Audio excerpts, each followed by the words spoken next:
No mukavaa on päästä kotikentälle pelaamaan, että on siitä aikaa, kun on viimeksi päästy täällä pelaamaan, niin kyllä on intoa täynnä.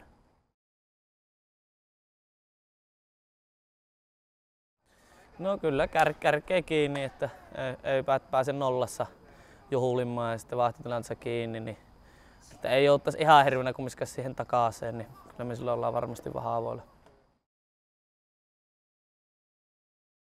No yksi ylitysnäpy voisi tulla, että ei paljon sitä keltä tulla, mutta sen ainakin. Ja sitten kyllä minä ootan semmoista ilosta ja semmoista raikasta lippoa, että paikat vaihdellaan nopeaa ja muutenkin pallo liikkuu ja mahdollistaa se nopea peli. Ja olisi se kiva nähdä räiskyviä tuuletuksiakin.